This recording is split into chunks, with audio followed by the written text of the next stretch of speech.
ನಮಸ್ತೆ ಎಜಿ ನ್ಯೂಸ್ಗೆ ಸ್ವಾಗತ. ಅರಸೀಕೆರೆ ನಗರಸಭಾ ವ್ಯಾಪ್ತಿಯ ವಾರ್ಡ್ ನಂಬರ್ 15ರ ಬಿಜಿಹಟ್ಟಿಯಲ್ಲಿ ರಸ್ತೆಗೆ ಅಡ್ಡಲಾಗಿದ್ದ ಮನೆಯನ್ನ ತೆರವುಗೊಳಿಸಿ ಮನೆಯ ವಾಸವಿರುವವರಿಗೆ ಜೇನುಕಲ್ ನಗರದಲ್ಲಿ ನಿರ್ಮಾಣವಾಗ್ತಾ ಇರುವ ಹೌಸಿಂಗ್ ಫಾರ್ ಆಲ್ G+1 ಮನೆಯಲ್ಲಿ ಒಂದು ಮನೆಯನ್ನ ನೀಡುವುದಾಗಿ ನಗರಸಭೆ ಅಧ್ಯಕ್ಷರು ತಿಳಿಸಿದ್ದಾರೆ.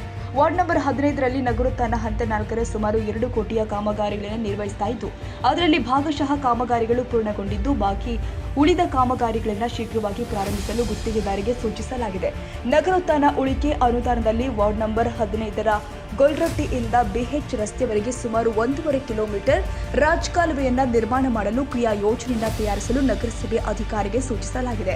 ನಂಬರ್ 15ರಲ್ಲಿ ಇದರಲ್ಲಿ ಬಾಕಿ ಉಳಿದಿರುವಂತಹ ರಸ್ತೆ ಚರಂಡಿ ಹಾಗೂ ಅಭಿವೃದ್ಧಿ ಕಾಮಗಾರಿಗಳನ್ನು ಬಾಕಿ ಉಳಿದಿರುವ ಅನುದಾನದಲ್ಲಿ ಪ್ರಯೋಜನವನ್ನು ತಯಾರಿಸಲು ಅಧಿಕಾರಿಗಳಿಗೆ ಸೂಚಿಸಲಾಗಿದೆ.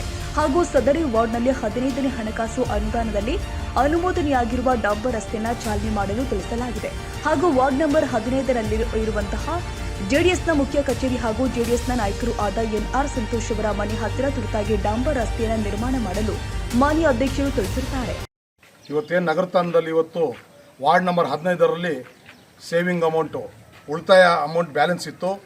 ಇದಕ್ಕೆ ಮತ್ತೆ ಇವತ್ತು ಎರಡನೇ ಹಂತವಾಗಿ ಚಾಲನೆ ಕೊಡೋಕ್ಕೋಸ್ಕರ ಇಲ್ಲಿ ಈ ರಸ್ತೆ ಅಂದರೆ ಇದು ನಮ್ಮ JDS ನಾಯಕರು ಅವ್ರ ಮನೆ ಮುಂಭಾಗದಿಂದ ರಸ್ತೆನೇ ಪಾಸಾಗಿ ಇದೆಲ್ಲ ಕ್ಲೋಸ್ ಆಗುತ್ತೆ. ಇದು ಏನಪ್ಪ ಲೋಕೇಶ್ ಮನೆಯವರೆಗೂ ನಮಸ್ತೆ ಹಾಗಿದ್ರೆ ನಮ್ಮ ಪ್ರಕಾಶ್ ಅವ್ರ ಮನೆಯವರೆಗೂ ಎಲ್ಲ ಇದು ಕ್ಲೋಸ್ ಮಾಡಬೇಕು ಅಂತ ಹೇಳಿ ಏನಪ್ಪ ಇದೆಲ್ಲ ಈ ಕ್ವಾಂಟಿಟಿ 15% ಸೇರಿರ್ತಾನೆ, ಅದು ಇದು ನಗರೋತ್ಥಾನದಲ್ಲಿ ಸೇರಿರ್ತಾನೆ, ಎಲ್ಲ ಕ್ಲೋಸ್ ಆಗಬೇಕು.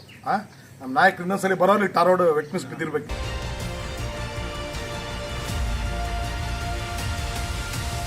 ತಾಜಾ ಸುದ್ದಿಗಾಗಿ ಎಜೆ ನ್ಯೂಸ್ 24x7ಗೆ ಸಬ್ಸ್ಕ್ರೈಬ್ ಮಾಡಿ ಮತ್ತು ಬೆಲ್ ಐಕಾನ್ ಒತ್ತಿ ತಪ್ಪದೇ ಲಿಂಕ್ ಶೇರ್ ಮಾಡಿ.